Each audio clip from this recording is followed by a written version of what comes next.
Vanessa Sterling grabbed a $100 bill from her purse, crumpled it into a ball, and threw it at the black janitor's face. "Start it, and I'll marry you," she laughed, her voice echoing through the underground garage. "Hell, I'll give you my whole company." 6 European engineers joined her laughter. Security guards smirked.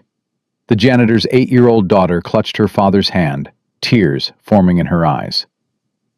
Marcus Thompson didn't flinch. He didn't pick up the money. He simply asked, "May I listen to your engine, ma'am?" 30 seconds later, thunder shook the building, and everything Vanessa Sterling believed about power, worth, and human dignity came crashing down. Comment your city below so I can see how far this story travels. And if you want to know what happened next, subscribe and follow along. The $100 bill hit Marcus Thompson square in the chest before falling to the concrete floor of Sterling Energy's executive parking garage. He didn't move to pick it up. His daughter Maya squeezed his hand tighter. He could feel her small body trembling against his leg. "Daddy," she whispered. "It's okay, baby girl," Marcus said quietly. "Just breathe." Vanessa Sterling stood 15 feet away, surrounded by 6 men in expensive suits. Her arms were crossed, her jaw was tight, and her eyes held the kind of contempt that Marcus had seen too many times in his 42 years of life. The kind that looked right through you. The kind that saw a uniform instead of a man. "I said pick it up," Vanessa repeated. "That's more than you make in a day, isn't it? Cleaning toilets?" One of the engineers, a German with silver hair and a Rolex that cost more than Marcus's car, chuckled. "Miss Sterling, perhaps we should focus on the vehicle." "The vehicle has been your focus for 3 hours, Heinrich. 3 hours. And my $8 million car still won't start." Vanessa's voice cracked with frustration. "I have the most important meeting of my life in 73 minutes. The Richter Group is flying in from Munich. $7 billion. Do you understand? $7 billion. Heinrich's smile faded. "We've run every diagnostic. The computer shows no errors. The battery is perfect. The fuel system is immaculate. There is simply no mechanical explanation for, then find one." Vanessa's shout echoed off the concrete walls. "That's what I'm paying you for." Marcus watched the scene from the edge of the garage. He shouldn't be here. His shift didn't start for another 6 hours. But Maya's school had called. She'd had another one of her headaches. The nurse said it wasn't serious, but she needed to go home. Home was a 2-bedroom apartment, 40 minutes away by bus. Marcus had clocked out early, picked up his daughter, and was cutting through the building to the employee exit when Maya had stopped walking. "Daddy, wait." "What is it, sweetheart?" Maya had tilted her head, that familiar gesture that meant she was listening to something no one else could hear. "That car sounds wrong." Marcus had heard it too. A faint stuttering beneath the engine's attempt to turn over. A rhythm that was almost right, but not quite. Like a heartbeat skipping every 4th beat. He should have kept walking. That's what 5 years of working the night shift had taught him. Stay invisible. Don't engage. Clean the floors, empty the trash, and never, never remind the people in suits that you exist for anything other than making their messes disappear. But Maya had already drifted toward the commotion, and Marcus had followed, one hand on her shoulder, the way he always did, protecting her from a world that didn't always protect little black girls with curious minds and gentle hearts. Now he stood at the edge of a scene that had nothing to do with him, watching a woman worth billions humiliate everyone around her because she couldn't control one small thing. "You!" Vanessa's voice cut through the garage. She was pointing directly at Marcus.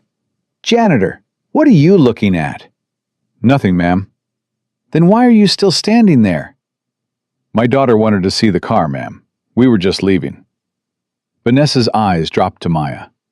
The little girl was staring at the vehicle with an intensity that seemed strange for a child.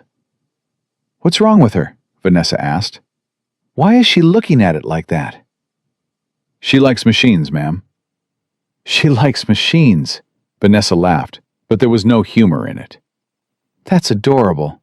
A janitor's daughter who likes machines. She turned to her engineers. Did you hear that, gentlemen? Maybe she can fix what you can't. Heinrich shifted uncomfortably. Miss Sterling, perhaps we should... No. I want to hear this. Vanessa walked closer to Marcus. Her heels clicked against the concrete. Tell me, janitor, does your daughter have any theories about my car? Any insights that 6 European automotive specialists might have missed? Marcus felt the familiar heat rising in his chest. The anger he'd learned to bury years ago. The pride he'd sacrificed for stability, for safety, for the privilege of being home every morning when Maya woke up. No, ma'am, he said evenly. We'll be going now. He turned to leave. Maya didn't move. Daddy? Come on, baby girl.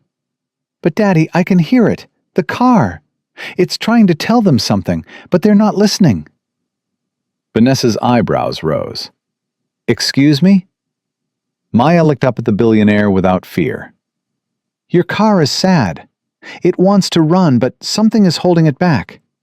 Like when I have a headache and the sounds get too loud and I can't think straight. The garage fell silent. Heinrich stared at the child. His colleagues exchanged glances. One of them, a younger man with a tablet in his hands, actually took a step back, as if Maya had said something unsettling.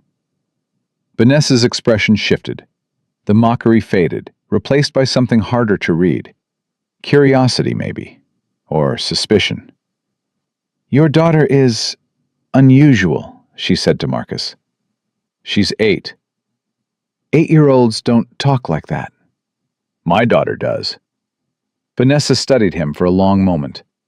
Marcus met her gaze without blinking. He'd learned a long time ago that looking away was the same as admitting defeat, and he hadn't been defeated. Not by poverty, not by grief, not by a world that expected him to fail. What's your name? Vanessa asked. Marcus Thompson. How long have you worked here, Marcus Thompson? 5 years, ma'am.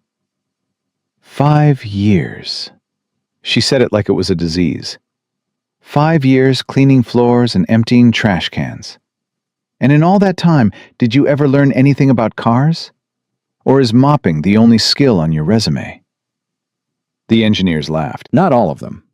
Heinrich looked uncomfortable, and the young one with the tablet was studying Marcus with an expression that might have been sympathy. But enough of them laughed. Enough of them looked at Marcus and saw exactly what Vanessa wanted them to see. A black man in a janitor's uniform. A nobody. A punchline. Marcus felt Maya's hand tighten around his fingers. He looked down at his daughter. Her eyes were wet. Daddy, they're being mean. I know, sweetheart. Why? Because that's how the world works, he wanted to say. Because some people have so much that they forget what it's like to have nothing. Because they see the uniform and not the man. Because being rich doesn't make you kind, and being poor doesn't make you worthless. But he didn't say any of that. He just squeezed her hand and said, Let's go, baby girl. He turned toward the exit. Wait! It was Vanessa. Her voice had changed. Still hard, but with something underneath it. Something desperate. You said your daughter can hear things. What does that mean? Marcus stopped. He didn't turn around. It means she pays attention, ma'am. She listens. Really listens. To sounds most people ignore. And what is she hearing right now? From my car. Marcus finally turned. He looked at the supercar, all carbon fiber and chrome, worth more than he would earn in 3 lifetimes. He looked at the engineers with their tablets and diagnostic equipment. He looked at Vanessa Sterling, who had everything except the one thing she needed in this moment. She's hearing what your engineers are too educated to notice, Marcus said quietly. The engine isn't broken. It's out of rhythm. Heinrich scoffed. Out of rhythm? That's not a technical term. No, sir, it's not. But it's accurate. And how would a janitor know anything about automotive engineering? Marcus didn't answer. Vanessa stepped closer. I asked you a question. Heinrich asked you a question. How would you know anything about this car? I know how to listen, ma'am. That's all. Listen, she laughed again, but this time it sounded forced. This car has computerized diagnostics that can detect problems at a molecular level. You think listening is going to tell you something the computer can't? Yes, ma'am, I do. The words hung in the air. Marcus could feel everyone staring at him. He could feel Maya pressing against his leg, proud and scared at the same time. He should have kept his mouth shut. He should have walked away. But something in him, some stubborn remnant of the man he used to be, refused to let this woman believe that expensive equipment was smarter than human intuition. Vanessa's eyes narrowed. She reached into her purse, pulled out another $100 bill, and held it up between two fingers. You want to prove you're more than a janitor? Fine. Fix my car. Ma'am, I didn't say fix it. Right now. If you can do what 6 specialists can't, I'll give you this. She crumpled the bill and threw it at him. It bounced off his chest and landed next to the first one. Hell, I'll give you 1,000. 10,000. She was laughing now, the sound harsh and brittle. Start it and I'll marry you. How about that? Start my car and I'll marry you and give you my whole damn company. The engineers laughed harder this time. Someone clapped. Someone else muttered something in German that made Heinrich smirk. Maya buried her face against Marcus's hip. Her shoulders were shaking. Marcus stood perfectly still. He remembered a moment, years ago, when he'd stood in front of a different group of powerful people. NASA administrators, Pentagon officials, men and women who controlled budgets worth billions. He'd been wearing a suit then, a nice one, and they'd listened to him. Really listened, because his badge said he was one of them. That badge was gone now. The suit was gone. The career, the credentials, the respect, all of it gone. All that remained was a man who knew how to listen to machines, and the little girl who had inherited his gift. Okay, Marcus said. The laughter stopped. What? Vanessa asked. I said okay. I'll look at your car. She stared at him. You're serious? Yes, ma'am. You actually think you can fix it? I think I can listen to it. Whether that fixes it or not, I won't know until I try. The engineers exchanged skeptical glances. Heinrich shook his head. This is absurd. Miss Sterling, we should call the manufacturer directly. They can send a specialist team. Your specialist team has been here for 3 hours, Vanessa cut him off. 3 hours and nothing. She looked at Marcus. Fine. Listen to my car, janitor. Put on a show.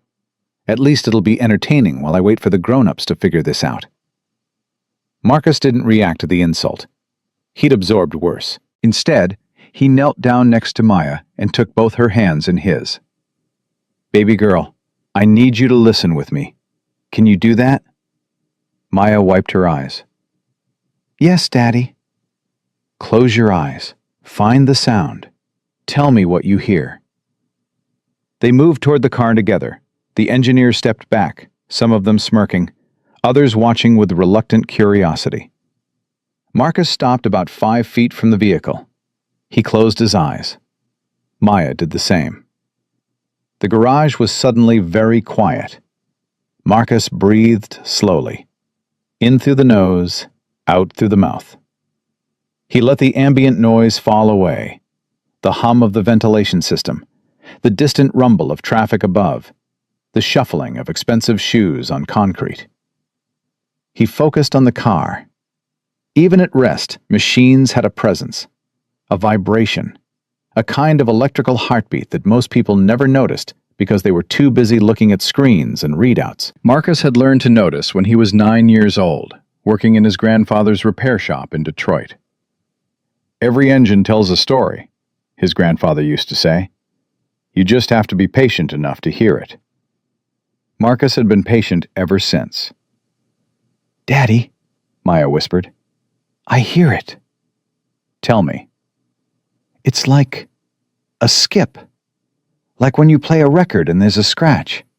The needle jumps. Marcus nodded slowly. He heard it too. A micro-irregularity in the engine's dormant state. Something the computers couldn't detect because it was happening at a level below their program thresholds. He opened his eyes. Ma'am, when was the last time this car was serviced? Vanessa frowned. Last week. Why? Did they update any software? I don't know. Heinrich? The German checked his tablet.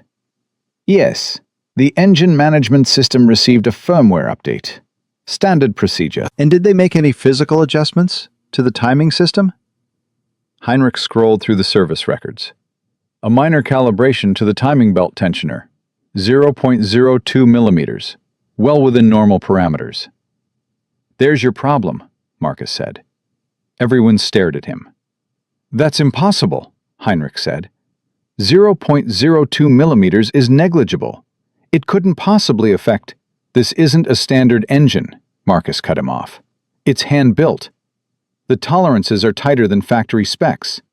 That tiny adjustment, combined with the software update, created a phase conflict between the mechanical timing and the electronic fuel injection. The pistons are trying to fire, but they're a fraction of a second out of sync with the valves. The computer thinks everything is fine because technically it is, on paper. But mechanically, the engine is fighting itself. Heinrich's face went pale. He looked at his tablet, then at his colleagues, then back at Marcus. How? He swallowed. How could you possibly know that? I listened. That's not possible. No one can hear a 0.02 millimeter discrepancy. I didn't hear millimeters, sir. I heard rhythm, and the rhythm was wrong. Maya tugged on Marcus's sleeve. Daddy, can you fix it? Marcus looked at Vanessa. May I? She didn't respond. She was staring at him with an expression he couldn't read. Shock, maybe. Or fear. The kind of fear that comes when the world stops making sense. If you break it, she finally said, I'll have you arrested. Understood, ma'am. Marcus walked to the car. He leaned over the engine bay, his janitor's uniform stark against the gleaming machinery. He found the mechanical override valve, a component most mechanics didn't even know existed. Dad needs a Phillips head screwdriver, Maya announced. Size 2. One of the engineers blinked. How does she know? Just give him the screwdriver, Heinrich said quietly. He was staring at Marcus with something that looked almost like awe. A toolkit was produced. Marcus selected the screwdriver Maya had specified. He reached into the engine compartment. What are you doing? Vanessa asked. Her voice had lost its edge. Resetting the timing sync. It's a manual override. Bypasses the software calibration. That's not in the service manual, Heinrich said. No, sir. It's in the engineering specifications. The ones they give to the people who actually build these engines. Page 347, Section 12, Paragraph 3. Marcus made a single adjustment. A quarter turn, maybe less. Try it now. Vanessa didn't move. Ma'am? She walked slowly to the driver's side. Her hand hovered over the door handle. She looked at Marcus, then at Maya, then at the car that had humiliated her in front of her own engineers. She got in. She pressed the ignition button. The engine roared to life, and at that exact moment, thunder exploded overhead, the kind of deep, rolling thunder that shakes buildings and rattles bones. The lights in the garage flickered. Someone gasped. Maya laughed and clapped her hands. Daddy, you did it! Marcus smiled at his daughter. We did it, baby girl. But when he looked up, he saw that Vanessa Sterling wasn't celebrating. She was sitting in her car, hands gripping the steering wheel, staring at nothing. The engineers were frozen. Heinrich was checking and rechecking his tablet, as if hoping to find an error that would explain what had just happened. He's right, Heinrich finally said. His voice was barely above a whisper. The resonance pattern is gone. The timing is perfectly synchronized. I don't understand how. He looked at Marcus. How did you know? Marcus bent down and picked up the $200 bills from the floor. He walked over to Vanessa's car and placed them gently on the hood. I don't need these, ma'am. Vanessa still didn't move. Her eyes were fixed on him through the windshield. Who are you? She asked. The question hung in the air. It was the same question Marcus had asked himself 1,000 times over the past 8 years. Who was he? Was he the prodigy who had graduated top of his class at MIT? The NASA engineer who had worked on systems that sent humans to space? The man who had published papers that were still cited in academic journals? Or was he the janitor who cleaned toilets for $9 an hour?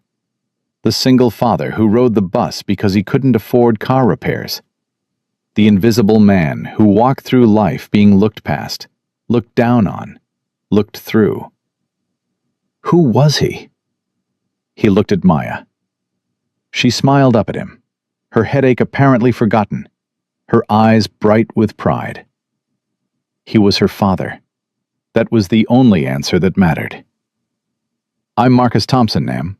Night custodian, floors 35 through 42. He took Maya's hand. Now, if you'll excuse us, I need to get my daughter home. They turned and walked toward the exit. Behind them, the supercar purred like a contented predator, and the thunder rolled across the sky like applause. Vanessa Sterling watched them go. She watched the janitor walk away with more dignity than she had shown in years. She watched his daughter skip beside him, occasionally looking back with a smile that held no malice, no judgment, only the simple joy of a child who loved her father. She watched until they disappeared around the corner. Then she picked up her phone and dialed. Security, this is Vanessa Sterling.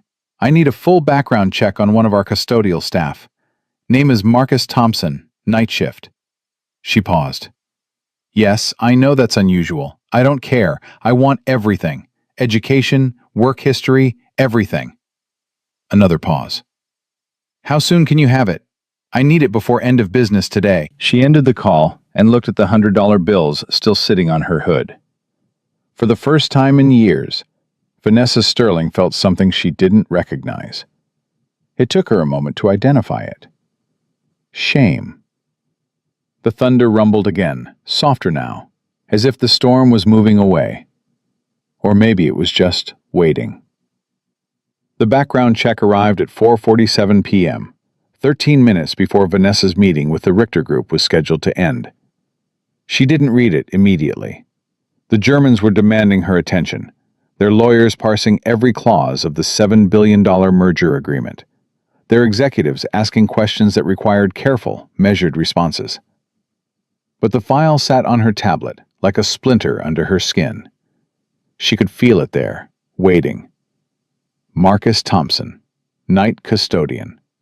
The man who had humiliated her by not being humiliated. At 6:23 p.m., the Richter Group finally left. Handshakes all around, smiles that meant money. The deal was done. $7 billion secured. Her position as CEO solidified for at least another 5 years.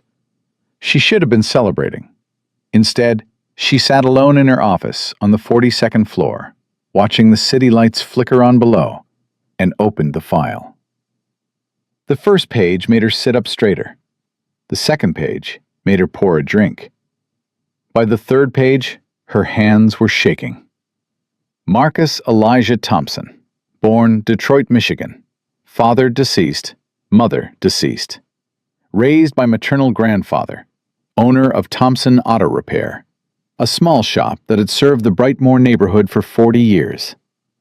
Full academic scholarship to MIT. Graduated summa cum laude, mechanical engineering, age 22. Youngest in his class. Thesis on acoustic diagnostic systems, still cited in peer-reviewed journals. Recruited directly from graduation by Lockheed Martin. 2 years in their Advanced Propulsion Division. Then NASA came calling. Vanessa read the next section 3 times. NASA Jet Propulsion Laboratory. Lead engineer on the Mars Exploration Rover project. Contributed to systems that were currently operating on another planet.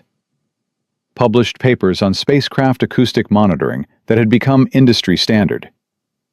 By 28, he was being called one of the most promising minds in aerospace engineering.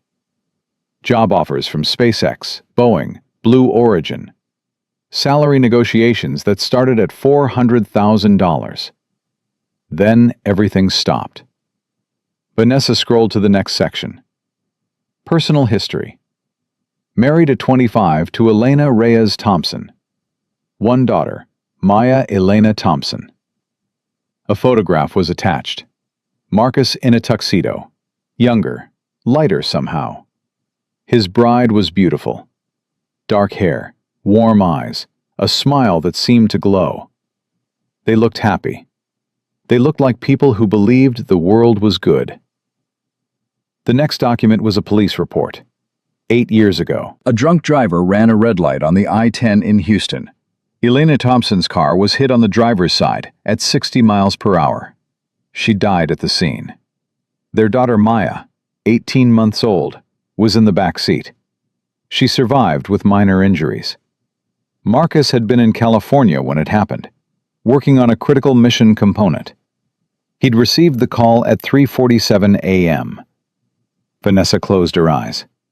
She thought about the man she'd thrown money at, the man she'd mocked in front of her engineers, the man who had stood there with his daughter's hand in his, absorbing every insult without flinching. She opened her eyes and kept reading. After Elena's death, Marcus Thompson had resigned from NASA. No explanation, just a letter of resignation and a forwarding address in Cleveland. For the next 2 years, there was almost nothing. Occasional freelance consulting work. A few job applications that were withdrawn before interviews. He moved 3 times. Cleveland, then Chicago, then here. 5 years ago, he had applied for a custodial position at Sterling Energy, night shift. The application listed his qualifications as high school diploma, reliable transportation, flexible schedule. He had lied, deliberately understated everything he was, made himself small enough to disappear. Why? The answer was in the interview notes from the HR department, a single line that the hiring manager had apparently found unremarkable. Applicant stated preference for night shift due to childcare responsibilities. Single father. Needs to be available for daughter during school hours. Vanessa set down the tablet. She thought about her own father. Sterling, they used to call him behind his back. A man so obsessed with a company that bore his name that he'd named his daughter after it too. He had died 3 years ago, still convinced that she wasn't ready to lead. Still telling the board in his final weeks that they should consider outside candidates. She had spent her entire adult life trying to prove him wrong, building armor out of achievements, turning herself into someone who couldn't be hurt because she refused to be soft. And today, a man who had walked away from everything she'd spent her life chasing had shown her exactly how hollow her armor really was. She picked up her phone and dialed. "Margaret, I need you to find someone for me. His name is Marcus Thompson. He works the night shift in custodial. I want to see him in my office tomorrow morning. Early." A pause on the other end. "Ma'am, custodial staff typically aren't—" "I know what they typically aren't. Make it happen." She ended the call and turned back to the window. Somewhere out there, a janitor was probably putting his daughter to bed, reading her a story, making sure she brushed her teeth, being present in a way that Vanessa's own father never had been. She wondered what that felt like. The next morning, Marcus arrived at Sterling Tower at 6:15 a.m. His shift had ended at 7 o'clock the previous night, and he'd spent the evening the way he always did, helping Maya with homework, cooking dinner, watching 30 minutes of television before bedtime. She had asked about the lady with the fancy car. "Is she nice, Daddy?" "I don't know, sweetheart. I don't really know her. She seems sad. Marcus had looked at his daughter, perpetually amazed by her ability to see through people. Why do you say that? Because she was mean, and people are usually mean when they're hurting inside. Like Tommy Fredericks at school. He calls me names, but it's because his parents are getting divorced and he doesn't know how to feel about it. When did you get so wise, baby girl? Maya had shrugged, already half asleep. Mama taught me, before she went to heaven. Marcus hadn't known what to say to that. He never did. Now he stood in the executive elevator, wearing clean clothes that weren't quite nice enough for the 42nd floor. The security guard who'd escorted him kept glancing over, clearly confused about why a night janitor was being summoned to the CEO's office. Marcus was confused too, but he'd learned a long time ago that refusing powerful people only made things worse. The elevator opened. Margaret Chen, Vanessa's executive assistant, was waiting. Mr. Thompson, follow me, please. She led him through a maze of glass and steel. Everything up here was designed to intimidate. The high ceilings, the expensive art, the silence that suggested important things were happening behind every closed door. Marcus had walked through spaces like this before, at NASA, at Lockheed, back when he'd belonged. He didn't belong anymore, and that was fine. Margaret stopped outside a set of double doors. Miss Sterling is waiting. Go right in. Marcus entered. The office was enormous, all windows and sharp angles. Vanessa stood near the glass, her back to him, looking out at the city. Close the door, she said without turning around. He did. For a long moment, neither of them spoke. Marcus waited. He'd learned that too, the power of patience. Let the other person fill the silence. It usually told you more than their words ever would. Finally, Vanessa turned. She looked different today. Still polished, still armored in designer clothes and perfect makeup. But something in her eyes had shifted. The contempt was gone. In its place was something harder to read. Sit down, Mr. Thompson. I'd rather stand, ma'am. It wasn't a request. Marcus sat. The chair was leather, probably cost more than his monthly rent. Vanessa walked to her desk and picked up a tablet. I know who you are. I'm a janitor, ma'am. No, you're a lot more than that. She tapped the screen. MIT, NASA, the Mars rover. You were one of the most brilliant engineers in the country. Marcus said nothing. Why didn't you tell me? Yesterday, when I was throwing money at you, mocking you. Why didn't you say something? Would it have mattered? The question hung between them. Vanessa opened her mouth, then closed it. That's what I thought, Marcus said quietly. You didn't see a person yesterday, ma'am. You saw a uniform, a skin color, a position on the org chart that told you everything you needed to know about my worth. He leaned forward slightly. If I'd told you I went to MIT, would you have believed me? Or would you have assumed I was lying, another janitor with delusions of grandeur? Vanessa didn't answer. I've been in rooms like this before, Marcus continued. I've sat across from people with power and money and credentials, and I've learned something about the way the world works. When you have the right badge, the right suit, the right face, people listen. They assume you're smart until you prove otherwise. But when you don't have those things, he shook his head. You have to prove yourself over and over again, every single day. And even then, it's never enough. So you just gave up? Walked away from everything? I chose something different. You chose to clean toilets. I chose to raise my daughter. Marcus's voice hardened slightly. My wife died because I was chasing a career. I was in California, working on a project I can't even tell you about, while she was driving home from the grocery store with our baby in the back seat. I wasn't there. I was never there.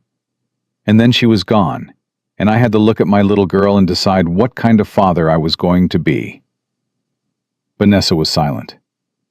I could have kept climbing, taken one of those big offers, put Maya in daycare, hired nannies, worked 80 hours a week like I always did.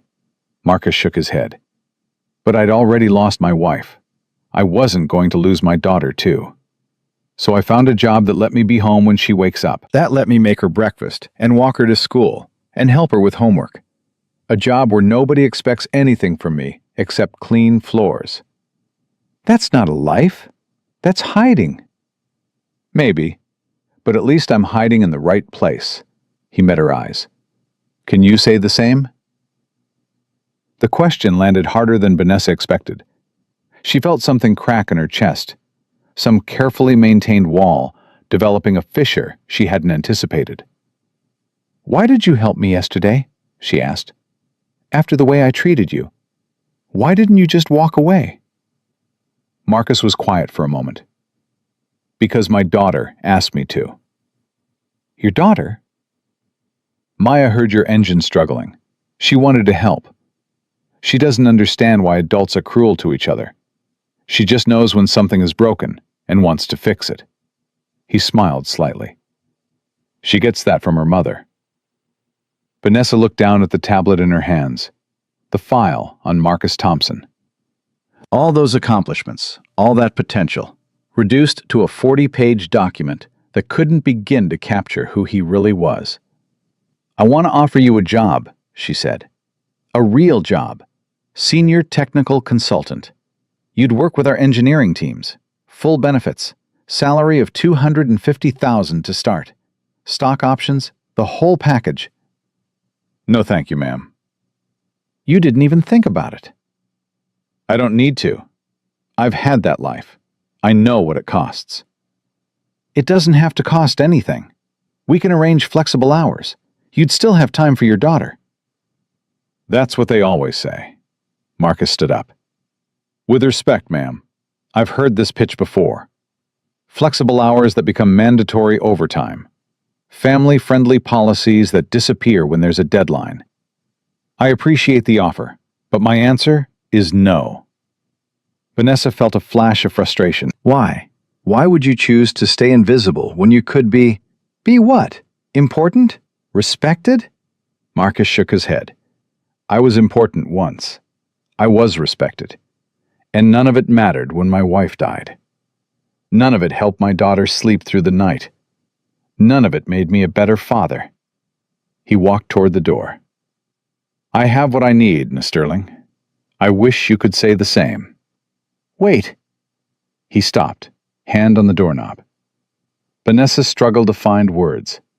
This wasn't how these conversations were supposed to go. She made offers. People accepted. That was how power worked. At least tell me about your daughter, she said. How does she do that? Hear things that equipment can't detect. Marcus turned back slightly. I don't know exactly. She's always been that way. Even as a baby, she would cry before appliances broke. My wife used to say Maya could hear machines thinking. That's not possible. Maybe not, but it's true. He paused. Maya doesn't just hear sounds, Miss Sterling. She hears patterns, rhythms. The way things are supposed to work versus the way they actually work. She can't explain it any better than I can. She just knows. And you? You can do the same thing? I learned from my grandfather. He ran a repair shop in Detroit for 40 years. Never had any fancy equipment, just his ears and his hands. He used to say that machines talk to you if you're patient enough to listen. Marcus smiled at the memory. I thought he was crazy when I was a kid. Spent years at MIT learning to trust computers instead of intuition. But he was right. The data can tell you what's wrong, but listening can tell you why.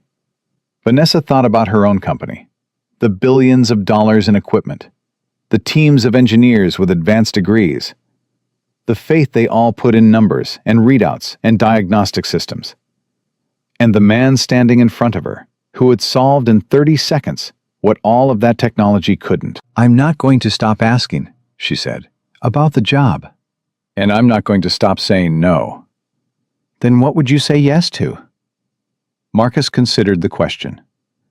"I don't know, ma'am, but I'd know it when I heard it." He opened the door and walked out. Margaret looked up from her desk, startled to see the meeting end so quickly. Vanessa stood alone in her office, the city sprawling below her, and realized that for the first time in years, she had no idea what to do next. The intercom buzzed. "Miss Sterling, the board is ready for you in conference room A. Tell them I'll be 5 minutes." She walked to the window and pressed her forehead against the cool glass. Somewhere in this building, there were floors that needed mopping and trash that needed emptying. Invisible work done by invisible people. One of them was a genius who had chosen obscurity over ambition. One of them had a daughter who could hear machines thinking. And one of them had just taught Vanessa Sterling something that no business school or board meeting or quarterly report ever had. That some things couldn't be bought. Some people couldn't be impressed. And some kinds of wealth had nothing to do with money. She didn't know what to do with that information yet, but she knew she couldn't forget it. 3 weeks passed. Vanessa didn't see Marcus again. Their schedules didn't overlap. He worked nights, she worked days, and the executive floor was cleaned by a different crew.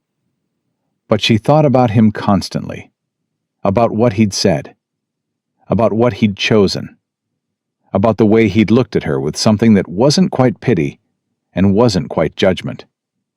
Something that felt almost like understanding.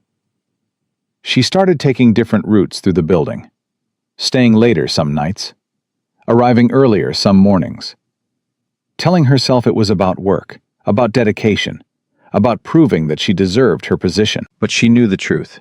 She was hoping to run into him. She never did. Then the turbines started failing, and everything changed. The call came at 2:17 a.m. on a Tuesday, and Vanessa knew before she answered that something was terribly wrong. "Miss Sterling, this is Henrik Larsson from the Norwegian Energy Consortium. We have a situation." She sat up in bed, instantly awake. "What kind of situation?" "3 of your turbines have failed. Complete mechanical seizure. No warning. Our entire northern grid is compromised." Vanessa was already moving, pulling clothes from her closet, phone pressed between her ear and shoulder. "That's impossible. Those turbines were tested extensively. They passed every certification." "I'm telling you what happened, Miss Sterling, not what should have happened."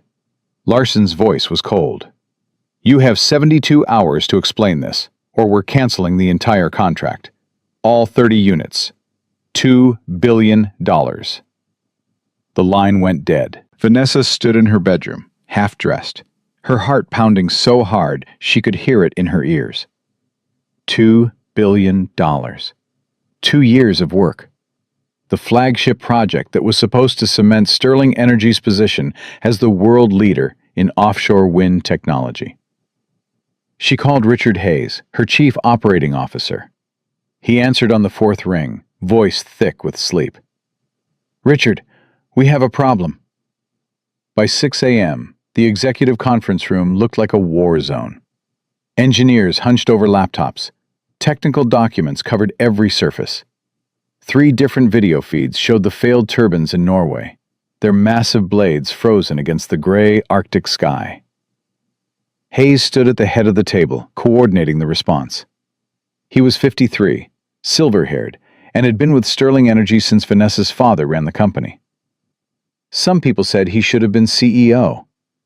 Some people said he still resented that he wasn't. "We've run complete diagnostics on all 3 units," Hayes reported. "There's no common failure point. The turbines that failed and the turbines that are still working are identical. Same materials, same assembly process, same software." "Then why did they fail?" Vanessa demanded. "We don't know." "That's not good enough, Richard. We have 72 hours.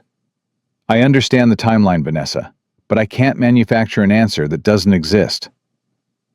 The next 48 hours were the worst of Vanessa's professional life.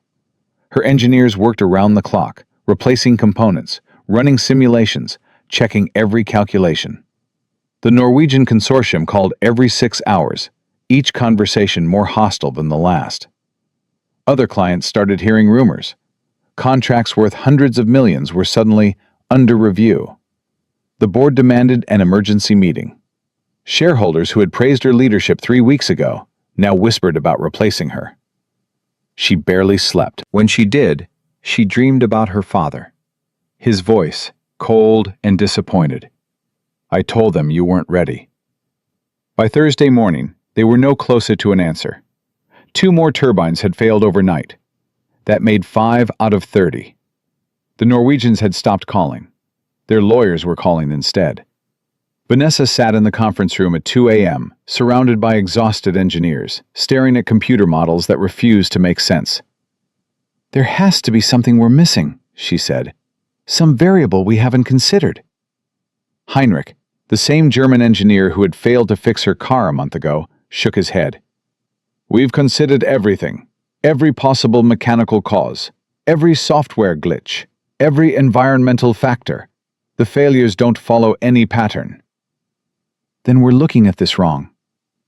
With respect, Miss Sterling, we're looking at it the only way it can be looked at. The data is the data. Vanessa thought about those words. The data is the data. She thought about a parking garage, a janitor, a little girl who said machines could talk if you listened.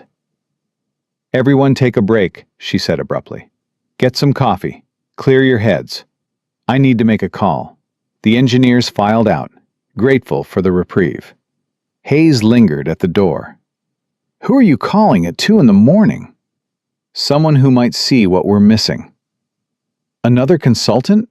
Vanessa, we've had the best people in the world looking at this. Not the best, just the most expensive. She met his eyes. There's a difference. Hayes frowned but didn't argue. He closed the door behind him. Vanessa pulled out her phone and called building security. I need you to find someone for me. His name is Marcus Thompson. He should be working on the 38th floor right now. 20 minutes later, there was a knock on the conference room door. Marcus entered, still in his janitor's uniform, pushing his cleaning cart. Maya was with him, half asleep, holding a worn stuffed elephant. You called, ma'am? Vanessa stood up. She looked at him, really looked at him, and felt something shift in her chest. Pride, maybe, or desperation. It was hard to tell the difference anymore. I need your help. It's 2 a.m. I know. My daughter should be in bed. I know that, too. Vanessa's voice cracked slightly. I don't have anyone else to ask. Marcus studied her face. Whatever he saw there made him soften slightly. What's wrong? Vanessa explained. The turbines. The failures. The impossible pattern that wasn't a pattern. $2 billion and her entire career hanging by a thread. Marcus listened without interrupting. When she finished, he looked at Maya. You hear that, baby girl? Miss Sterling has machines that are hurting. Maya rubbed her eyes. Like the car? Maybe. We won't know until we listen. He turned back to Vanessa. I need 3 things. First, actual audio recordings of the turbines when they fail. Not processed data, not filtered analysis. Raw sound. Second, no one interrupts us while we're working. And third, he glanced at Maya. She stays with me.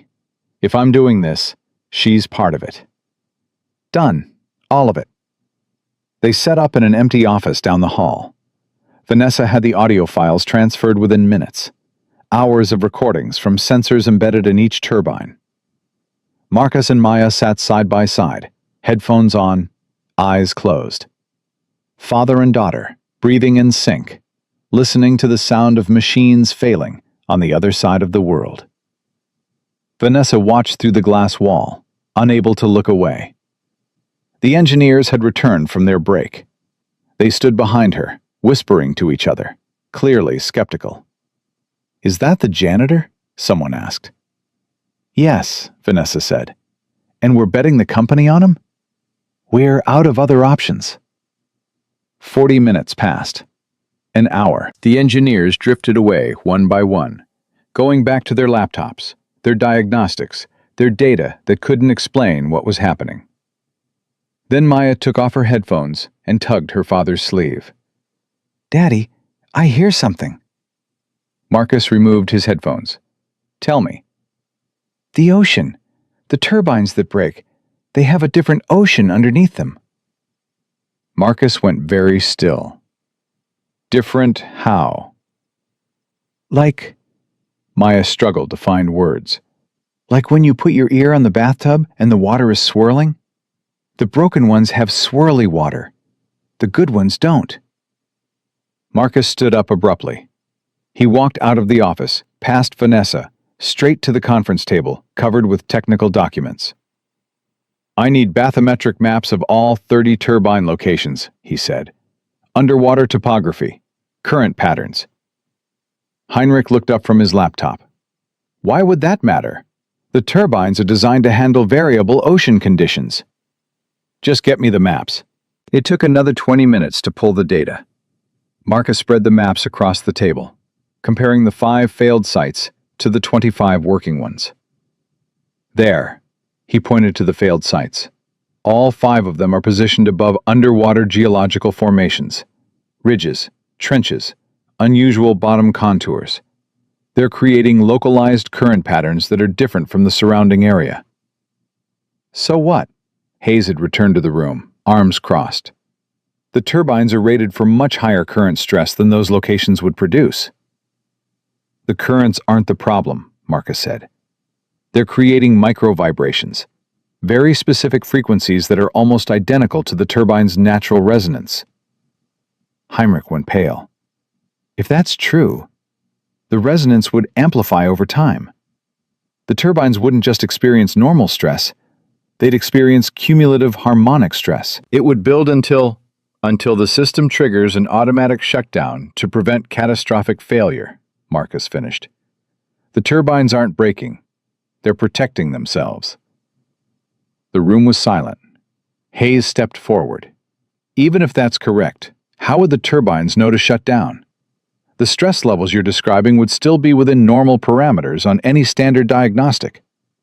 "That's the second part of the problem." Marcus pulled up something on one of the laptops. 6 weeks ago, someone updated the monitoring software on all 30 turbines. The update lowered the sensitivity threshold for stress detection.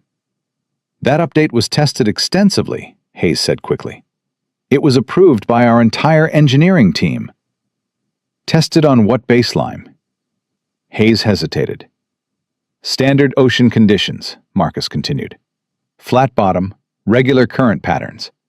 Not the specific geological conditions at those 5 sites. Someone changed the software in a way that would only cause problems in certain locations."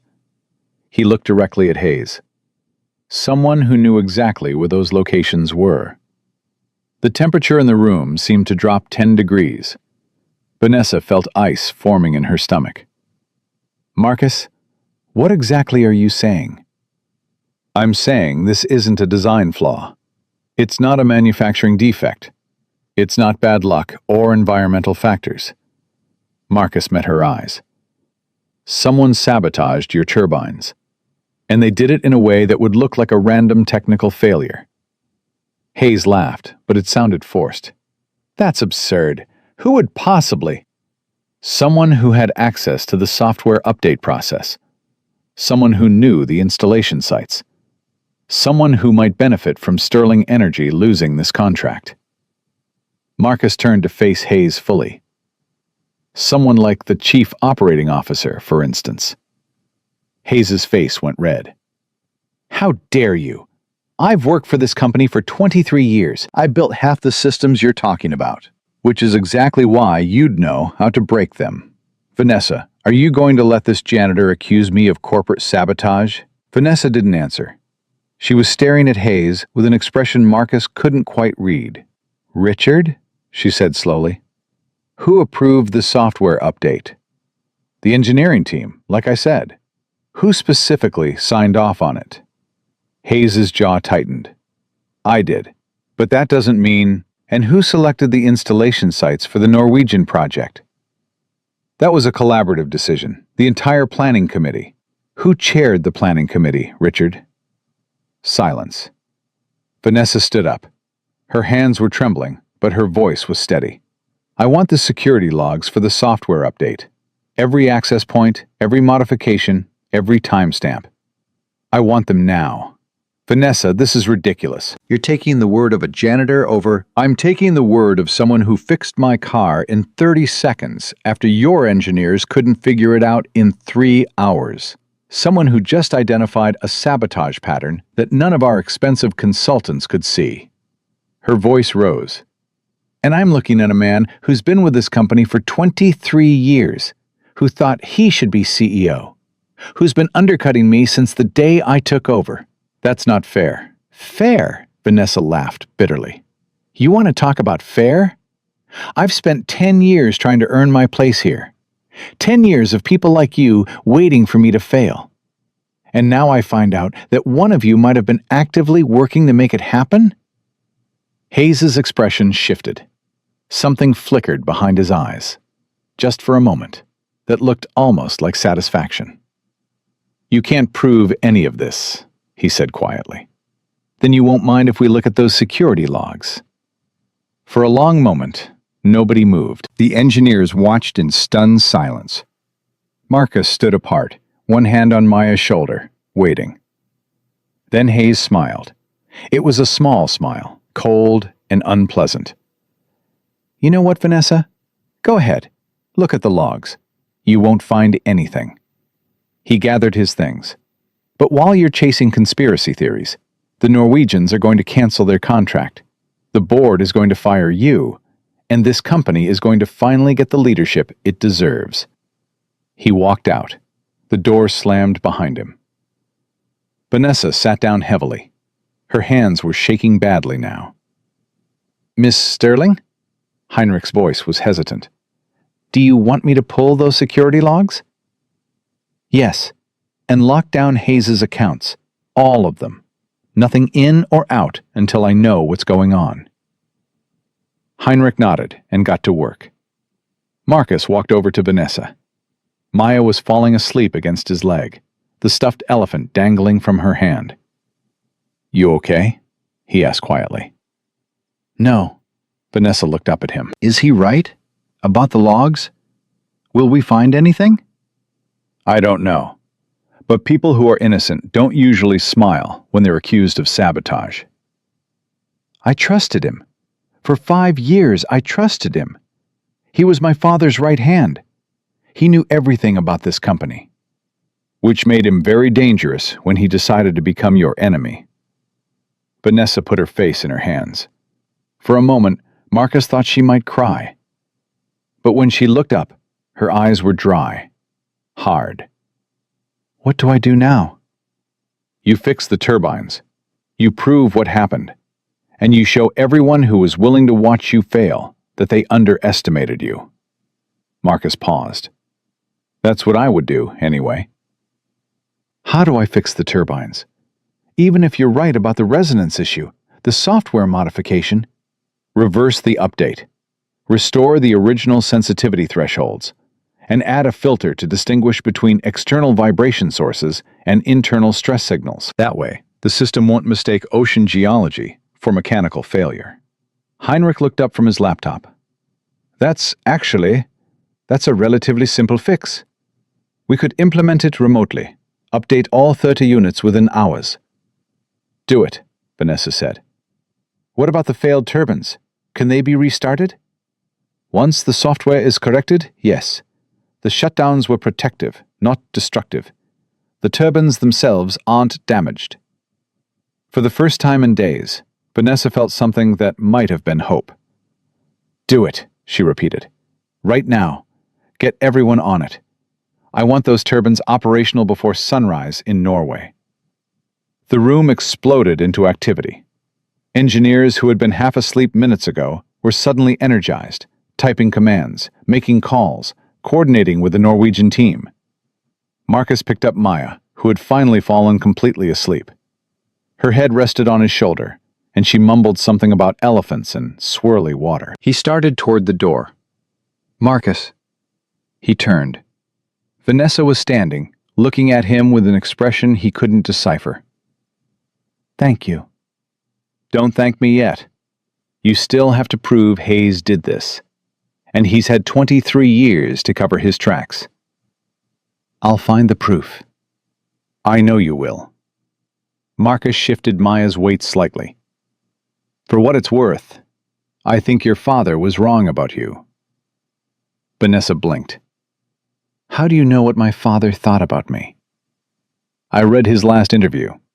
The one where he said the board should consider outside candidates for CEO.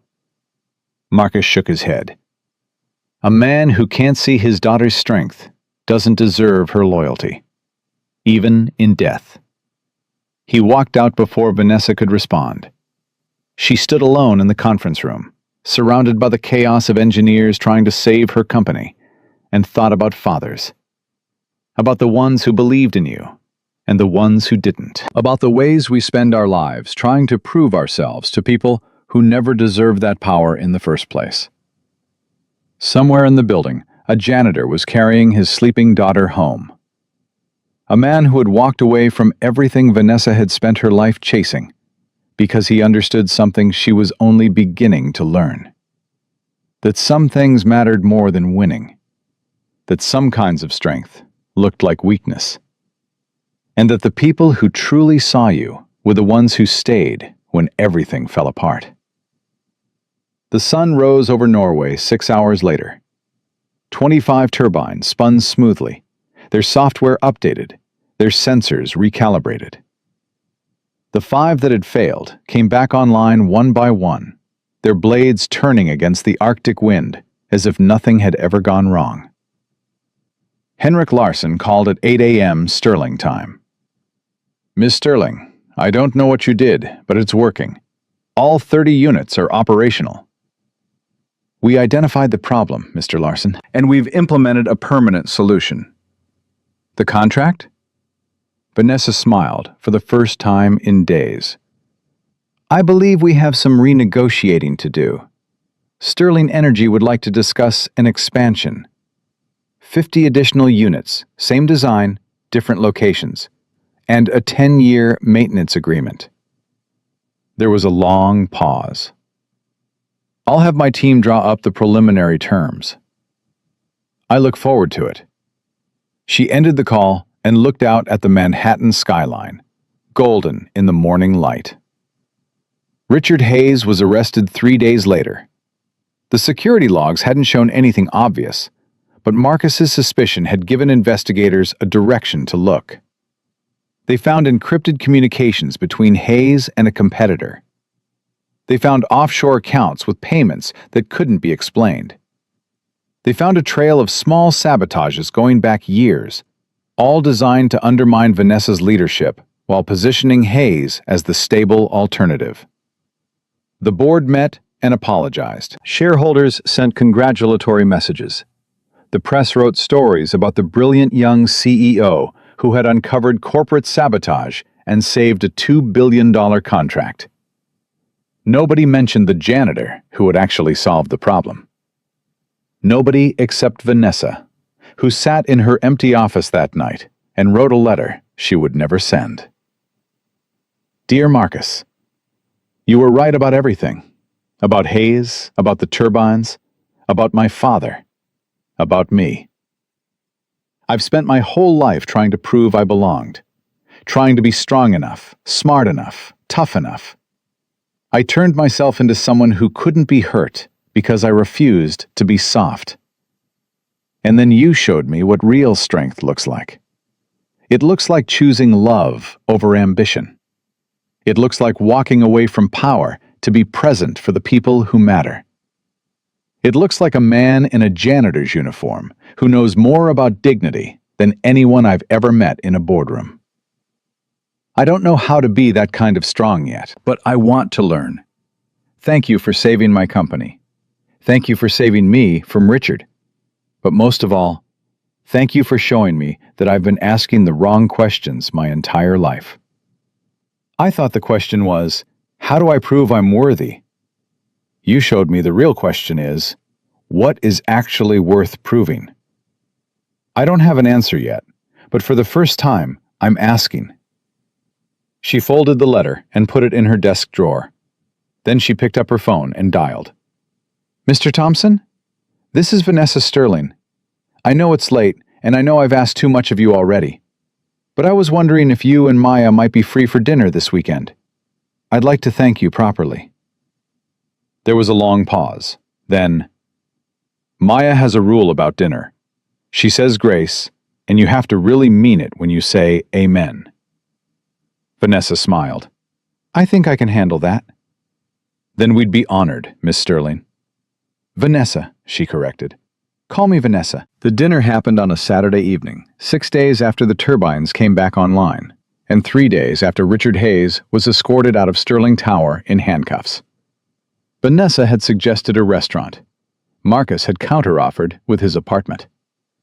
Maya does better in familiar spaces, he explained on the phone, and I promised her she could help cook. So Vanessa found herself standing outside a modest 2-bedroom apartment in Queens, holding a bottle of wine that cost more than the monthly rent, wondering what exactly she was doing there. She knocked. The door flew open, and Maya stood there, wearing an apron that was 3 sizes too big, flour on her cheeks, grinning like she'd won the lottery. Miss Vanessa, Daddy said you were coming, but I didn't believe him because rich people don't usually come to our building. But here you are, and I made biscuits and only burned 2 of them. Vanessa laughed. It surprised her. She couldn't remember the last time she'd laughed without thinking about it first. Hello, Maya. Those biscuits smell wonderful. They smell like almost burnt, but Daddy says that's the best kind because it means they have character. Maya grabbed Vanessa's hand and pulled her inside. Come see our kitchen. It's small, but Daddy says good things come in small packages. And I said, that's what people say about short kids to make them feel better. And he said, maybe, but it's still true. The apartment was tiny, clean, but worn. The furniture didn't match. There were books everywhere, on shelves, on tables, stacked in corners. Children's drawings covered the refrigerator, and a framed photograph of a beautiful woman sat on the windowsill. Elena, Marcus's wife, Maya's mother. Vanessa found herself staring at the picture. The woman in it was laughing, head thrown back, completely unself-conscious. She looked like someone who knew how to be happy. That's Mama, Maya said, following Vanessa's gaze. She's in heaven now, but Daddy says she still watches us. I talk to her sometimes, mostly about school, and my friend Emma, and whether it's okay to put ketchup on eggs, because Daddy says yes, but I'm not sure Mama would agree. What do you think she'd say? Maya considered this seriously. I think she'd say, try it and find out. That's what Daddy says she always said about everything. Try it and find out. Marcus emerged from the kitchen, wiping his hands on a towel. He'd changed out of his janitor's uniform into jeans and a button-down shirt. He looked different somehow.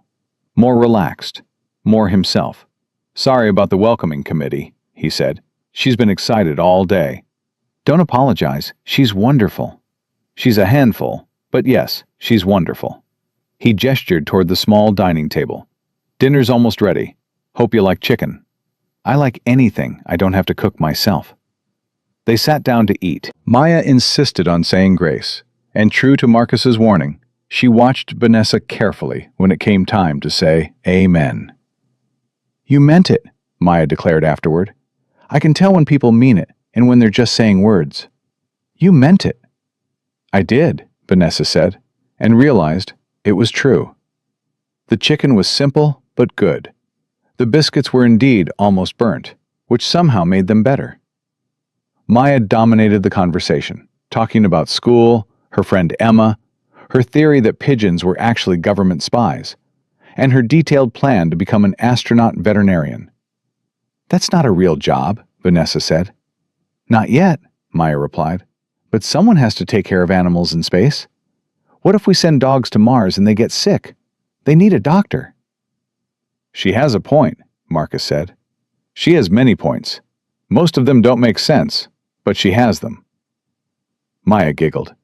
Daddy says I'm going to argue my way into Harvard. Your daddy might be right. After dinner, Maya was sent to brush her teeth and get ready for bed. She protested loudly, insisting that she wasn't tired, and besides, they had a guest, and wasn't it rude to make guests sit alone while children brushed their teeth? It's rude to argue with your father, Marcus said. Go. Maya went, still protesting, her voice fading down the hallway. Marcus and Vanessa sat in the small living room, coffee cups in hand, the silence between them comfortable in a way Vanessa hadn't expected. Thank you for dinner, she said. Thank you for coming. I know this isn't what you're used to. What I'm used to is eating alone in restaurants where the waiters know my name because I tip well, not because they care. Vanessa looked around the apartment. This is better. Marcus studied her. You seem different tonight. Different how? I don't know. Less armored. Vanessa set down her coffee cup. Can I tell you something? Something I've never told anyone? Of course, she took a breath. When I was 12, my father took me to the office for the first time, showed me around, introduced me to people, let me sit in on a meeting. I thought it was the best day of my life. I thought it meant he was proud of me, that he wanted me to be part of his world. What happened? On the drive home, he told me that he'd done it as a test, that he'd been watching to see if I had what it took. And then he said, her voice caught. He said I'd failed. I talked too much. I smiled too easily. I was too soft.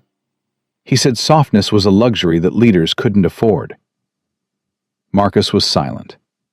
I spent the next 22 years trying to prove him wrong. I stopped talking. I stopped smiling.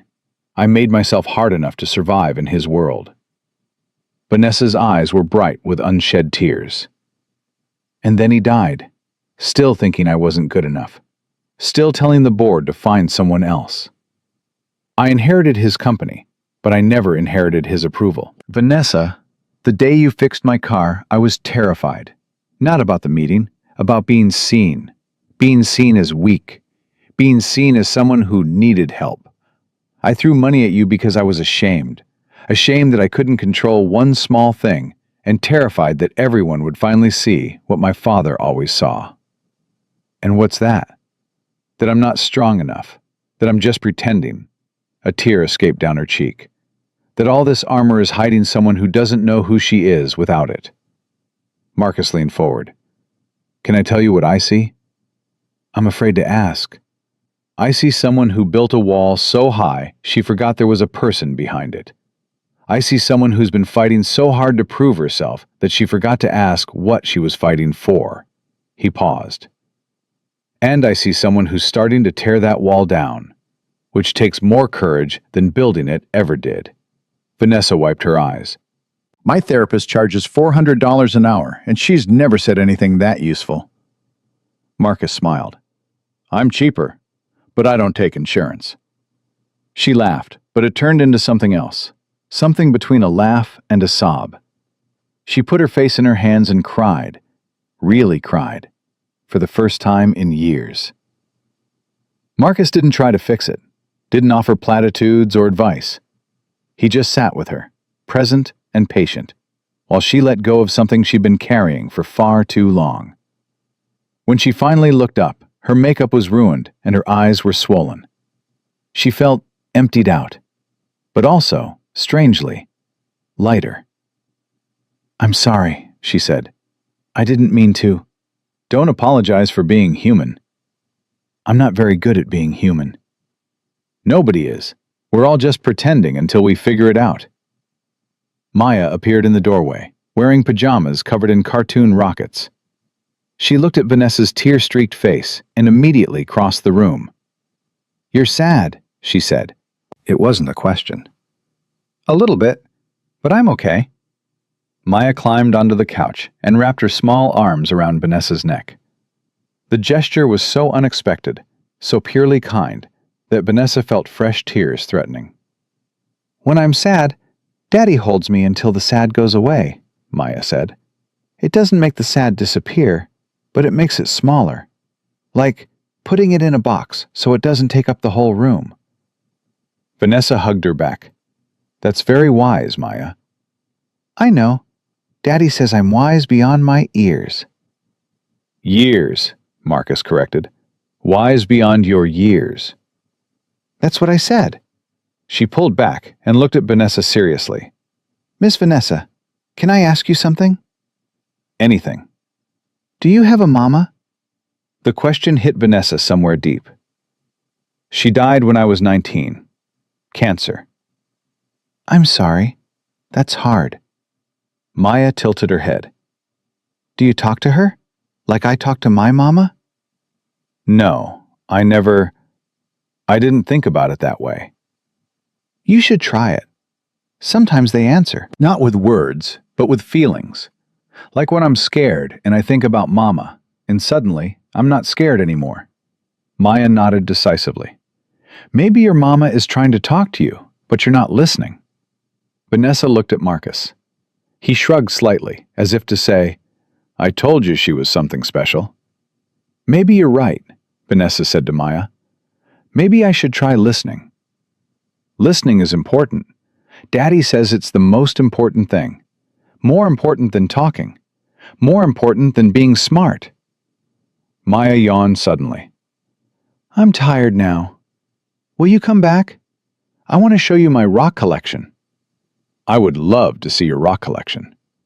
It's mostly regular rocks, but I have one that sparkles. Daddy says it's probably just quartz, but I think it might be a diamond that's pretending to be quartz so nobody steals it. Marcus stood up.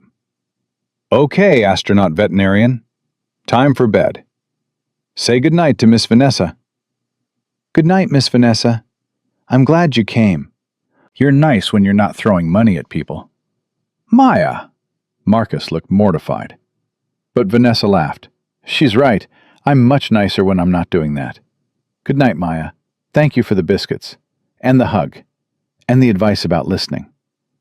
Maya beamed and allowed her father to lead her to bed. Vanessa sat alone in the small living room, looking at the photograph of Elena on the windowsill. A woman who had known how to be happy. A woman who had left behind a daughter who talked to machines, and a husband who had given up everything to raise her right. What would Elena think of all this? Of Vanessa crying on her couch, being comforted by her daughter? Try it and find out. Vanessa closed her eyes. Mom, she thought, I don't know if you can hear me. I don't know if this is crazy, but I miss you. I've been so busy trying to prove myself that I forgot what you always told me. That strength isn't about being hard. It's about being brave enough to be soft. She waited. Nothing happened. No voice, no vision, no dramatic sign from beyond. But something in her chest loosened, something that had been clenched tight for years. Maybe that was enough. Maybe that was the feeling Maya talked about. Marcus returned, looking slightly embarrassed. I'm sorry about what she said, about the money. Don't be. Children should tell the truth. It's adults who have to learn to lie. He sat down across from her. You okay? I think so. Better than I've been in a long time, actually. She took a breath. Marcus, I want to ask you something, and I need you to hear me out before you say no. That's a promising start. I want to do something real, not just another corporate initiative or PR campaign, something that actually helps people. She leaned forward. Maya's friend Emma. Her washing machine broke and the family couldn't afford to fix it.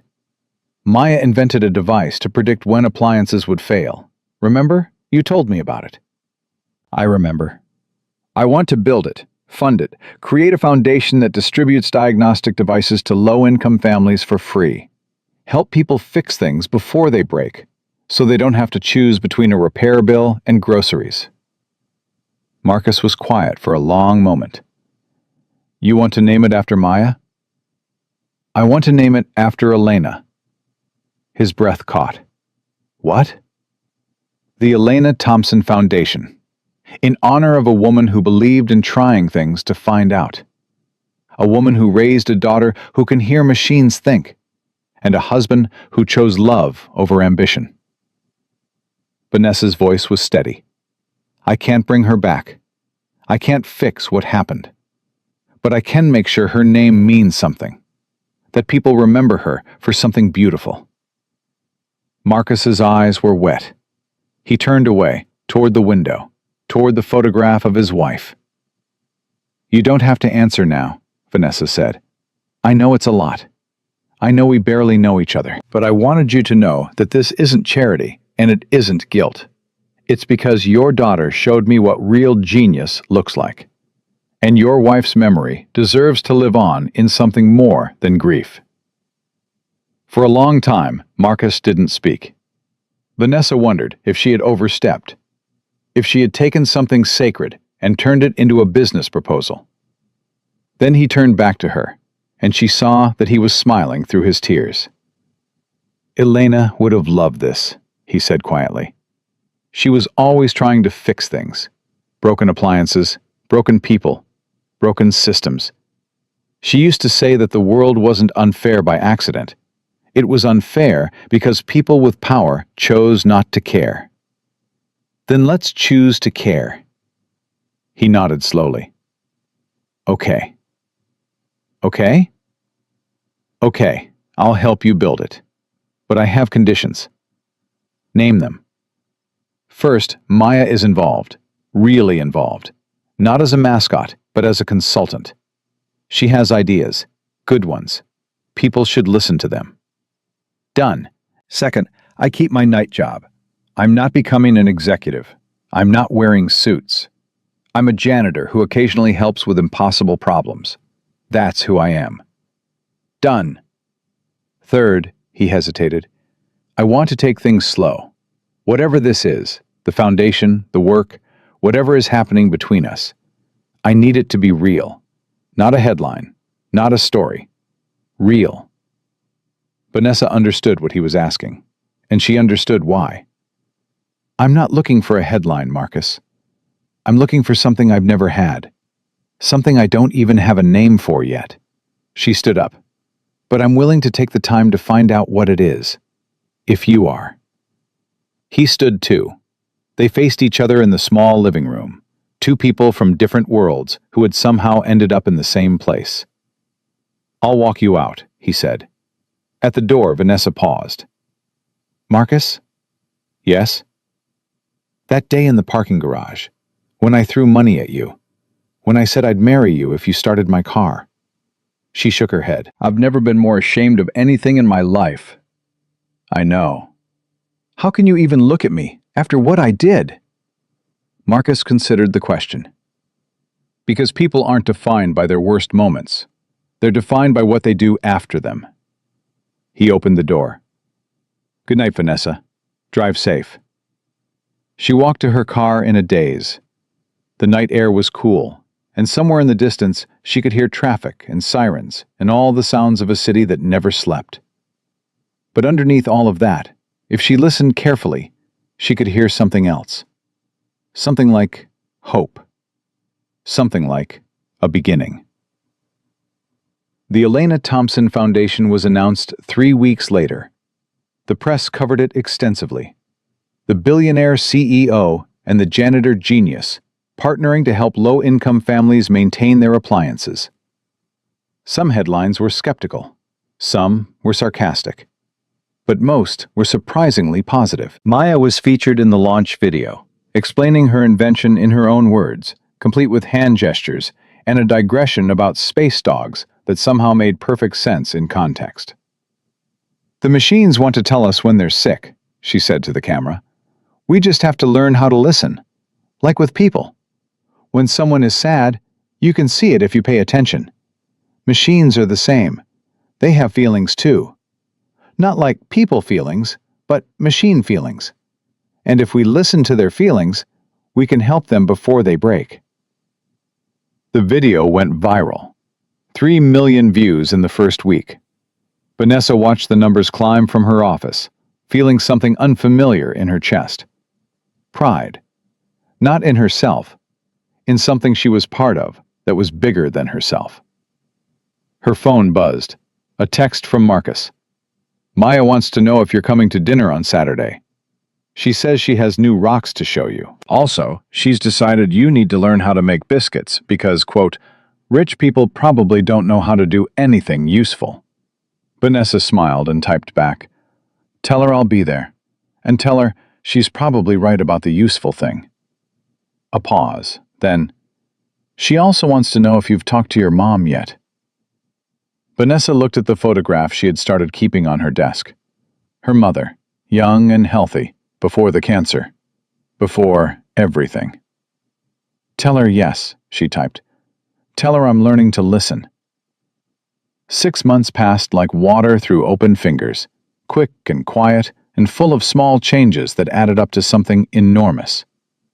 The Elena Thompson Foundation distributed its first 10,000 diagnostic devices to communities across 12 states. Families who had never been able to afford preventive maintenance suddenly had access to technology that could save them hundreds of dollars in emergency repairs. Local news stations ran feel-good stories. National outlets picked them up. The foundation became a model for corporate philanthropy that actually worked. But for Marcus, the real changes happened in smaller moments. Saturday dinners that became Friday dinners, that became whenever Vanessa could escape the office dinners. Maya's rock collection expanding to include donations from a billionaire who had apparently started picking up interesting stones during her morning runs. The way Vanessa's laugh had changed, looser now, less controlled, more real. He noticed these things because noticing was what he did. Listening to the rhythms of people, the same way he listened to machines. And what he heard from Vanessa was someone learning to breathe again. It was a Tuesday evening in March when everything shifted. Maya was at a sleepover, her first one ever, and Marcus had spent the day alternating between pride and panic. His little girl was growing up. She didn't need him hovering every second anymore. Vanessa had offered to keep him company. You'll go crazy sitting alone and imagining disasters, she said. Let me distract you. They sat on his small balcony, watching the sun set over Queens, drinking wine that Vanessa had brought, and Marcus had pretended to appreciate, even though he couldn't tell the difference between a $50 bottle and a $500 one. She's fine, you know, Vanessa said. Emma's mother seems very responsible. I know she's fine, He shook his head. She's never spent a night away from me, not since Elena died. I don't know how to be in this apartment without her. How do you feel? Terrified, proud, sad, happy. He laughed softly. All of it at once. That sounds about right for parenting. How would you know? You don't have kids. No, but I watch you with Maya. I see what it costs you to let her grow, what it gives you when she does. Vanessa took a sip of wine. I used to think parents who sacrificed their careers for their children were weak, giving up, taking the easy path.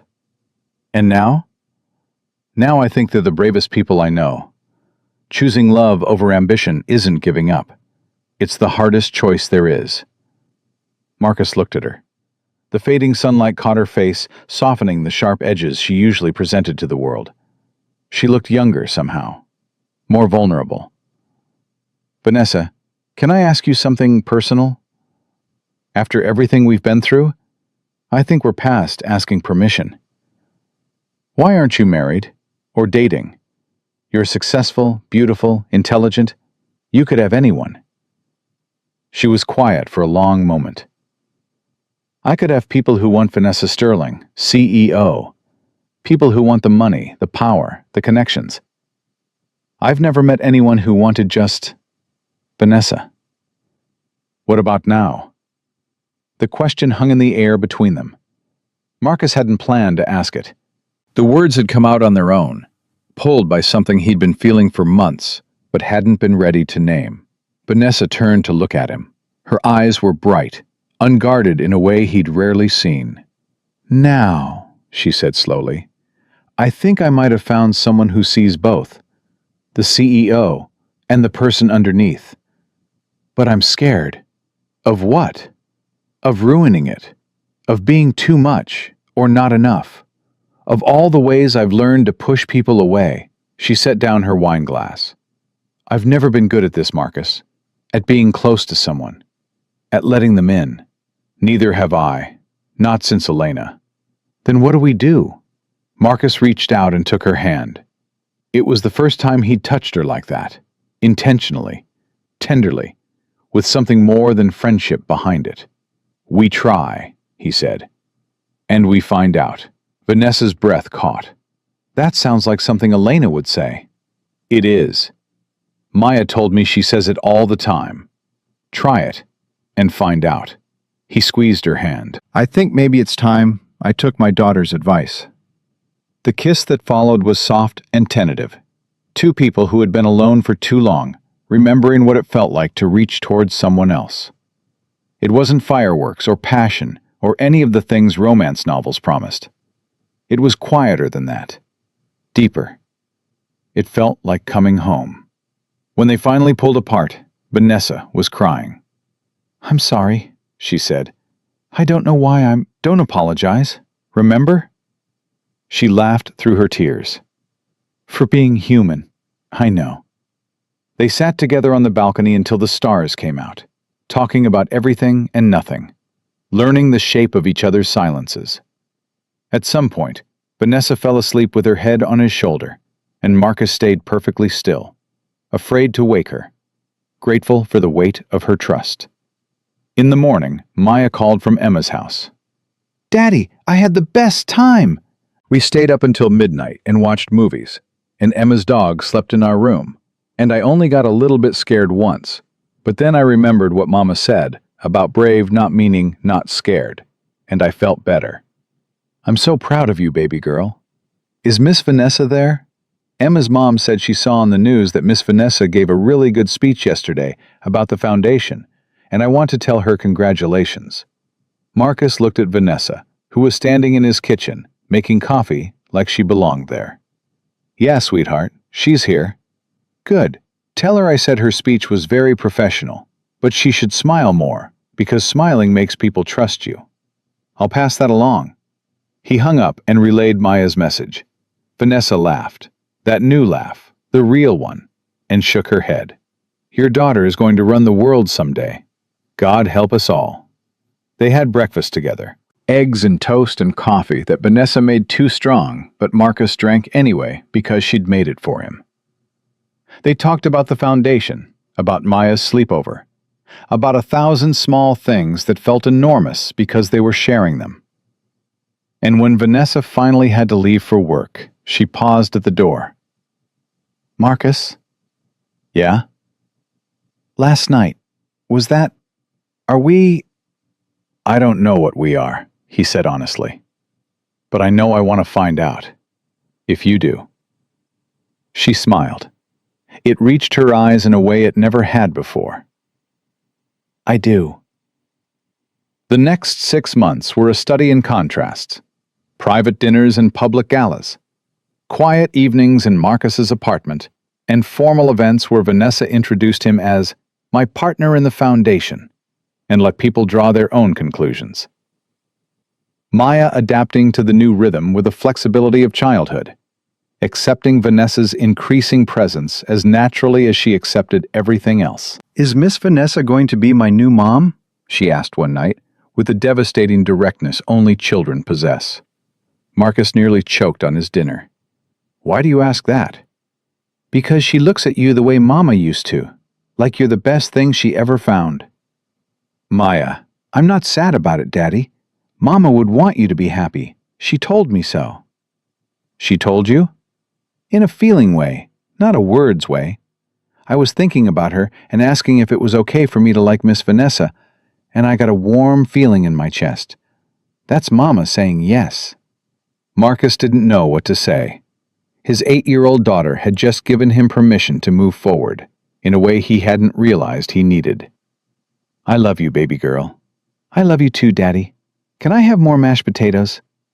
The first anniversary of the supercar incident came on a Tuesday in September. Vanessa suggested they mark it somehow, and Marcus agreed, though neither of them was quite sure what form the commemoration should take. In the end, they gathered in the parking garage where it had all started. Vanessa, Marcus, Maya, and a small group of people who had been there that day, Heinrich, who had become an unexpected ally, and Margaret, Vanessa's assistant, who had quietly supported the changes her boss had undergone. The supercar sat in its usual spot, gleaming under the lights.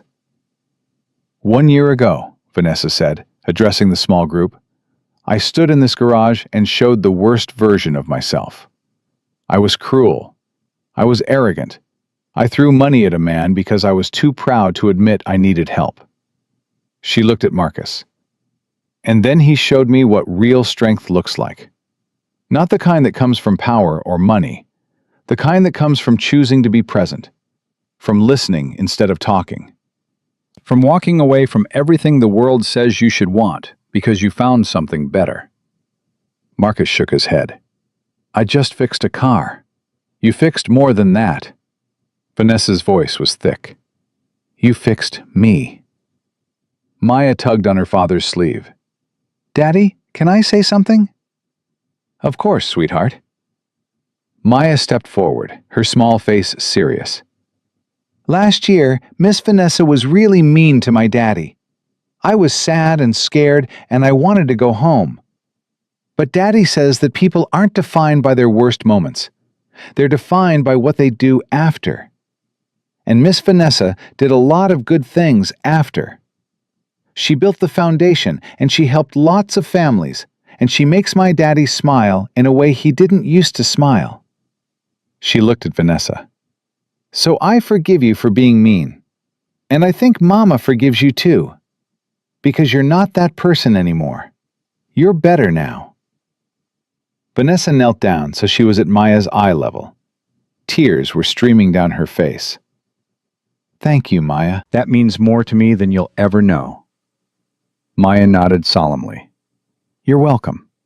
Also, I think you should marry my daddy.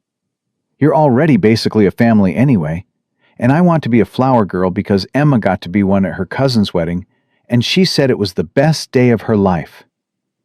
The garage erupted in surprised laughter. Marcus's face went red. Vanessa looked like she didn't know whether to laugh or cry harder. "Maya," Marcus said, "that's not really how—" "Actually," Vanessa interrupted, "she might have a point." The laughter stopped. "What?" Marcus stared at her. Vanessa stood up. She was still crying, but she was smiling too, that real smile that had taken her months to learn. "I had a whole plan. A romantic dinner, the perfect moment, the right words. But Maya's right. We're already basically a family. We have been for months." She took a breath. "So I'm asking, here, in the place where everything started, where I was the worst version of myself, and you showed me I could be better." She took his hands in hers. "Marcus Thompson, you are the most extraordinary person I have ever met. You taught me that strength isn't about armor, that wisdom comes from unexpected places, that listening is more important than talking, and love is more important than ambition, and being present is worth more than all the success in the world." Her voice broke. "I don't have a ring. I didn't plan this. But I'm asking anyway, because Maya's right. I should smile more. I should trust more. And I should stop being afraid to reach for what I want." She looked into his eyes. "Will you marry me?" The parking garage was absolutely silent. Heinrich's mouth was hanging open. Margaret was already crying. Maya was bouncing on her toes, hands clasped under her chin, looking like she might explode with excitement. Marcus looked at this woman who had thrown money at him a year ago, who had mocked him in front of her engineers. who had learned to listen, to feel, to be human in a way she'd forgotten, who had built a foundation in his wife's name and welcomed his daughter into her heart and shown up, day after day, choosing something real over something easy. "Yes," he said. Maya screamed with joy. Margaret burst into applause. Heinrich was shaking his head and laughing like he couldn't believe what he was witnessing. And Marcus pulled Vanessa into his arms and kissed her, while their daughter danced around them, and the supercar that had started it all sat silent, witness to something no diagnostic system could ever measure. The wedding happened 3 months later. Small, private, held in the community center where the Elena Thompson Foundation had distributed its first devices. Maya was the flower girl, as promised. She took her duties extremely seriously, scattering petals with military precision and glaring at anyone who seemed insufficiently moved by the ceremony. Marcus wore a suit, his first one in 8 years. He'd complained about it for weeks, but when he saw Vanessa walking toward him in white, he forgot every objection he'd ever had. She was beautiful. But more than that, she was happy. Truly, deeply happy in a way he'd once thought she was incapable of. "You look like you," he whispered when she reached him. "That's because I finally am." The vows were simple. No grand pronouncements or elaborate promises. Just two people saying yes to each other. "I promise to listen," Vanessa said. "To you, to Maya, to the quiet voices I spent too long ignoring. I promise to be present, even when it's hard. To choose love over fear, softness over armor, family over ambition." "I promise to keep showing up," Marcus said. "To fix what's broken and protect what's whole. To teach you how to make biscuits and how to hear machines think. To remind you every day that you are enough, exactly as you are." Maya had insisted on adding her own vow. "I promise to share my daddy with you," she said to Vanessa, her voice serious. "And I promise to let you borrow my sparkly rock sometimes, but not all the time, because it might actually be a diamond. And I promise to tell you when you're being too CEO-ish, so you can take a break and be a person instead." The small crowd laughed. Vanessa knelt down and hugged her soon-to-be stepdaughter. "I promise to listen when you tell me that," she whispered. "Every time." After the ceremony, after the cake and the dancing and the speeches, the three of them stood outside the community center, looking up at the stars. "Mrs. Thompson," Marcus said, testing the words, "that's going to take some getting used to." "Actually, I was thinking of keeping Sterling, for business. But at home," Vanessa squeezed his hand. "At home, I'm just Vanessa, your wife. Maya's... What am I to Maya now?" "You're my bonus mom," Maya said decisively. "I already have a mom in heaven, but now I have one here, too. Emma says lots of kids have bonus parents, and it's actually pretty cool, because you get extra love." "Bonus mom." Vanessa's eyes were wet again. "I like that." They drove home together, not to Vanessa's penthouse, which had been sold, but to a house in Queens they'd bought together.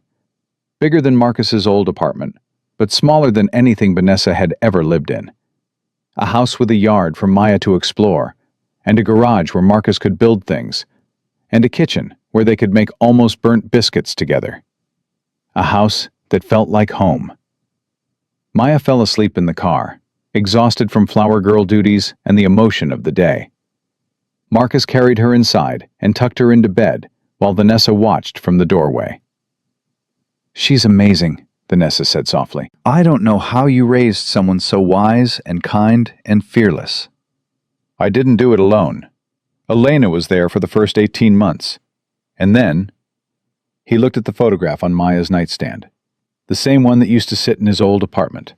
"And then she kept being there. In feelings, like Maya says. Guiding us, even when we couldn't see her." "Do you think she'd approve? Of us?"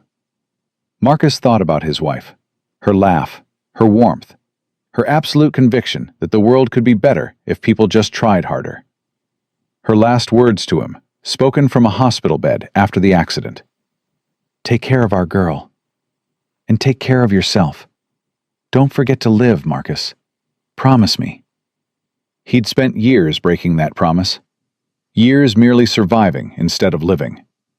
Years telling himself that being a good father meant being nothing else. Until a broken supercar, and a cruel billionaire, and an impossible moment had shattered everything he thought he knew. "Yeah," he said finally. "I think she'd approve." They stood together in their daughter's doorway, watching her sleep. And Marcus understood something he hadn't been able to articulate before. Elena hadn't sent him Vanessa. Life wasn't that simple, that neat. But Elena had taught him how to listen, how to pay attention, how to see what was real beneath the surface of things. And that had led him here, to this moment, to this family he'd never imagined having. The rest would right itself. A year later, the Elena Thompson Foundation celebrated its second anniversary with an event at Sterling Tower.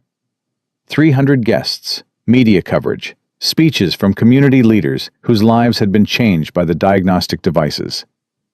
But the moment everyone remembered happened at the end, when Maya took the microphone. She was 9 now, taller, still serious, still seeing things other people missed. She stood on a step stool so she could reach the podium and address the crowd with complete confidence. "My mama died when I was a baby," she said. "I don't remember her except in feelings. But I know she was kind and brave, and she wanted to help people. That's why the foundation is named after her. Because helping people was what she cared about most." She paused. "My daddy taught me how to listen to machines. He says they talk to you if you're patient enough. But the really important listening isn't about machines. It's about people. Listening to what they need, what they're scared of, what they hope for." She looked at Vanessa, who was standing at the side of the stage, tears streaming down her face. "My bonus mom used to be really bad at listening. She was too busy being important. But then she learned. She learned that the most important thing isn't being smart or powerful or rich. It's being present, being kind, hearing the people around you even when they're quiet." Maya smiled. "That's what my mama would want. Not just the foundation, but all of it. People learning to listen to each other, to hear what's really wrong, to fix things before they break." She stepped back from the microphone. "Thank you for coming, and thank you for listening." The applause lasted for 3 full minutes. Later that night, after the guests had left and the cleanup crews had done their work, Marcus and Vanessa and Maya stood in the executive parking garage.